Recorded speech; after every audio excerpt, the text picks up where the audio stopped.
বিদ্যালয়ৰ নিম্ন শাখাত মোৰ লগত কৰ্মৰত কল্পনা বৈশ্য বাইদেউ, আমাৰ নেহা বাইদেউ আৰু মোৰ অতিকে মৰমৰ ছাত্ৰ ছাত্ৰীসকল, আজি 31 অক্টোবৰটো আমাৰ কাৰণে আন এটা গুৰুত্বপূৰ্ণ আৰু স্মৰণীয় দিন। কাৰণ আজিৰ দিনটো সমগ্ৰ ভাৰতবৰ্ষত ৰাষ্ট্ৰীয় একতা দিৱস হিচাপে উদযাপন কৰা হ'ব বা কৰা হৈ আহিছে। ৰাষ্ট্ৰীয় একতা দিৱসনো কি আমি সেইটো জানিব লাগিব। কাৰণ এইটো এটা খুবেই গুৰুত্বপূৰ্ণ। এইটো কাৰণতে কিয় পালন কৰা হয় ৰাষ্ট্ৰীয় একতা দিৱস? ৰাষ্ট্ৰীয় একতা দিৱস হৈছে চৰ্দাৰ বল্লভ ভাই পেটেলৰ জন্মদিন। এই জন্মদিনটো 2014 বৰ্ষৰ পৰা আমাৰ শ্ৰদ্ধাৰ ভাৰতবৰ্ষৰ প্ৰধানমন্ত্ৰী নৰেন্দ্ৰ মোদী ডাঙৰীয়াই ৰাষ্ট্ৰীয় একতা দিৱস হিচাপে উদযাপন কৰাৰ কাৰণে পদক্ষেপ গ্ৰহণ কৰিছিল। আৰু সেই তেওঁৰ যি পদক্ষেপ, তেখেতৰ যি পদক্ষেপ, এই পদক্ষেপৰ প্ৰতি শ্ৰদ্ধা জনাই সমগ্ৰ ভাৰতবৰ্ষত 31 অক্টোবৰ তাৰিখে ৰাষ্ট্ৰীয় একতা দিৱস উদযাপন কৰা হয়। চৰ্দাৰ বল্লভ ভাই পেটেল আচলতে কোন আছিল?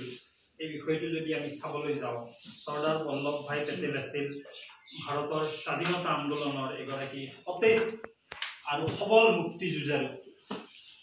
2 নম্বৰ, তেখেত আছিল আমাৰ ভাৰতবৰ্ষৰ প্ৰাক্তন উপ প্ৰধানমন্ত্ৰী।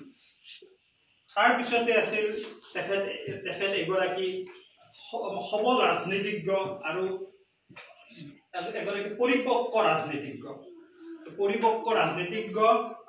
প্ৰধানমন্ত্ৰীকে আদি উপ প্ৰধানমন্ত্ৰীকে আদি কৰি বিভিন্ন বিষয়ত তেওঁ দক্ষ আছিল। আৰু তেখেত কিহৰ প্ৰতীক আছিল? চাবলৈ গ'লে আমি দেখা পাম তেখেত একতাৰ প্ৰতিমূৰ্তি আছিল। 1875 চনৰ 31 অক্টোবৰত তেখেতৰ গুজৰাট জিলাৰ নাদিয়াদত জন্ম হৈছিল। অতি দুখীয়া পৰিয়ালত তেখেত জন্ম হৈছিল। কিন্তু দুখীয়া পৰিয়ালত জন্ম হ'লেও মাক দেউতাকে এই কথাটোৰ প্ৰতি, বিশেষকৈ আমাৰ ভাৰতবৰ্ষৰ আদি কৰি বিভিন্ন ঠাইত এটা বস্তু দেখা যায় যে পঢ়া শুনাৰ প্ৰতি গুৰুত্ব বহু মাক দেউতাকে দিয়ে। দুখীয়া পৰিয়ালত হ'ব পাৰে, কিন্তু পঢ়া শুনাৰ প্ৰতি গুৰুত্বটো যথেষ্ট পৰিমাণে দিছিল। আৰু সেইকাৰণে এটা খুব দুখীয়া পৰিয়ালত জন্ম হৈও তেওঁ পঢ়া শুনাত পিছ পৰি থকা নাছিল আৰু পঢ়া শুনাত খুবেই চোকা আছিল তেওঁ। আৰু এনেকৈ মই গোটেইখিনি কথা ক'বলৈ নাযাওঁ, প্ৰধান কিছুমান বিষয়ত মই চুই যাম যে তেখেতে বেৰিষ্টাৰী পাছ কৰিছিল। আৰু বেৰিষ্টাৰী পাছ কৰি উঠাৰ পিছতে তেখেতৰ কৰ্মজীৱন সূত্ৰে তেখেতে লগ পাইছিল আমাৰ জাতিৰ পিতা মহাত্মা গান্ধী।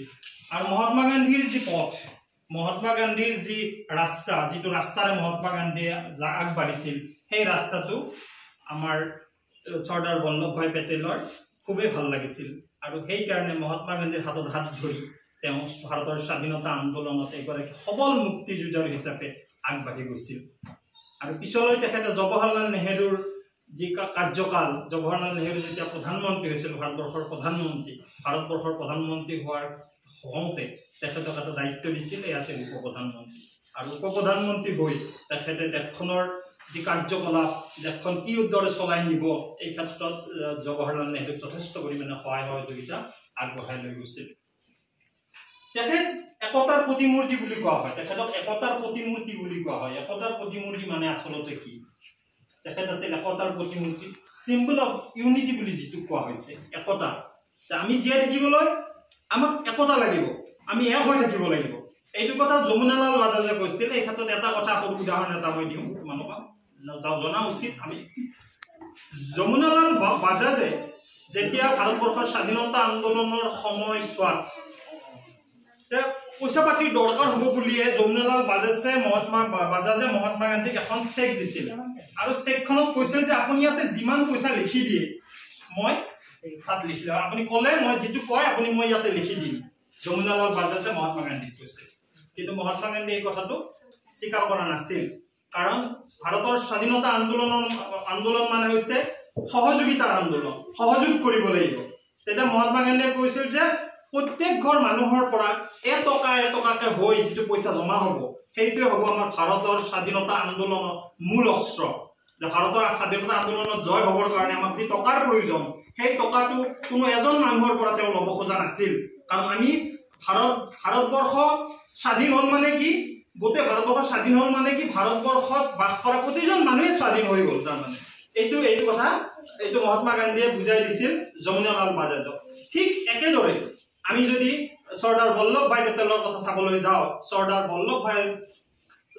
বল্লভভাই পেটেলেও এটা কথাত গুৰুত্ব দিছিল যে তেওঁ এক হৈ থাকিব বিচাৰিছিল 152খন দেশক তেওঁ কেনেকৈ একতাৰ দোলেৰে বান্ধিব পাৰে সেই ক্ষেত্ৰত তেওঁ যথেষ্ট পৰিমাণে গুৰুত্ব আৰোপ কৰিছিল সেইকাৰণে গুজৰাট জিলাৰ নাদিয়াদত নৰ্মদা নদী য'ত আছে তাত 182 মিটাৰ উচ্চতাৰ এটা প্ৰকাণ্ড মূৰ্তি নিৰ্মাণ কৰা হৈছে চৰ্দাৰ বল্লভভাই পেটেলৰ তো কিয় নিৰ্মাণ কৰা হৈছে যে তেখেতে জীয়াই থকা দিনকেইটাক গোটেই ভাৰতবৰ্ষখনক একতাৰ দোলেৰে এনেকৈ বান্ধিছিল যে জাতি ধৰ্ম বৰ্ণ নিৰ্বিশেষে গোটেই ভাৰতবৰ্ষখন বান্ধি পেলাইছিল ইমান একতা কৰিছিল তেখেতে ইমান একতা আছিল তাৰ অন্তৰত আৰু সেই একতাৰ প্ৰতি শ্ৰদ্ধা জনাই পিছৰ কালত যেতিয়া নৰেন্দ্ৰ মোদী ডাঙৰীয়া প্ৰধানমন্ত্ৰী হোৱাৰ পিছত গুজৰাট জিলাৰ নাদিয়াদত তেখেতৰ প্ৰতি শ্ৰদ্ধা জনাই 182 মিটাৰ উচ্চতাৰ এটা প্ৰকাণ্ড মূৰ্তি নিৰ্মাণ কৰি তেখেতৰ প্ৰতি শ্ৰদ্ধা অৰ্পণ কৰা হ'ল আজি চৰ্দাৰ বল্লভভাই পেটেল আমাৰ মাজত নাই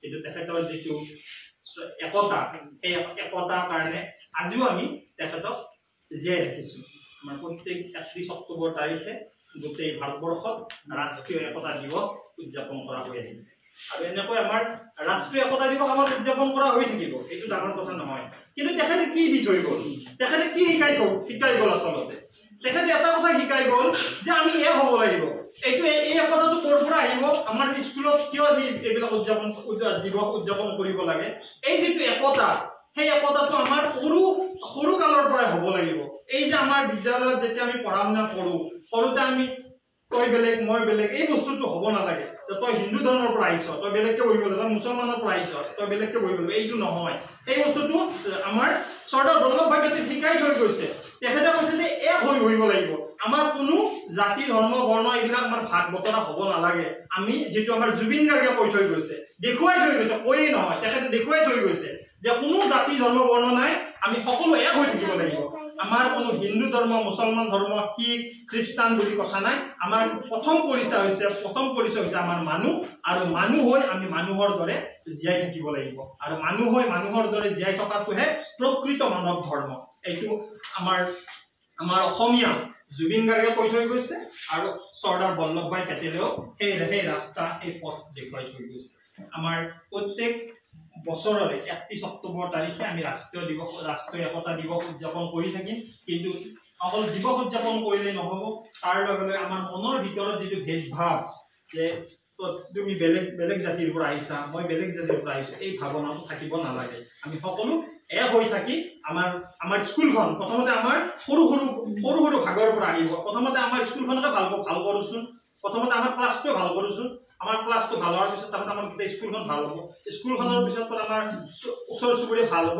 গাঁও ভাল হ'ব তাৰপিছত জিলা ভাল হ'ব এটাৰ পিছত এটা ষ্টেপ বাই গৈ আমাৰ গোটেই অসমখন ভাল হ'ব এটা সময়ত গৈ গোটেই ভাৰতখন ভাল হ'ব এটা সময়ত গৈ গোটেই বিশ্বখন ভাল হ'ব কিন্তু গছ কোনে ৰুব মানে চিন্তা কোনে ৰুব এইটো চিন্তা আমি নিজে ৰুব লাগিব আমি বেলেগক ভাল হ'বৰ কাৰণে কোৱাৰ প্ৰয়োজন নাই প্ৰথমতে আমি নিজে ভাল হ'ব লাগিব অৰ্থাৎ মই যেতিয়া ভাল কাম কৰিম তেতিয়া মোক দেখি আন এটাই কৰিব তেওঁক দেখি আন এটাই কৰিব অৰ্থাৎ দিয়া এডাল মই জ্বলাব লাগিব প্ৰথম বুজি পাইছা মমকাঠি দিয়া মই যিটো মমবাতি মই জ্বলালো মোক দেখি আনো কোনোবাই মমবাতি জ্বলালে এনেকৈ গৈ গোটেই ঠাইখিনি পোহৰ হৈ পৰিব আৰু এদিন গোটেই বিশ্ব আলোকময় হৈ পৰিব একতাৰ দোলেৰে আলোকময় হৈ পৰিব আৰু বেছি নকওঁ তেখেতৰ প্ৰতি আমাৰ চৰ্দাৰ বল্লভভাই পেটেলৰ প্ৰতি শ্ৰদ্ধা জনাই মই মোৰ বক্তব্যত সামৰণি মাৰিছোঁ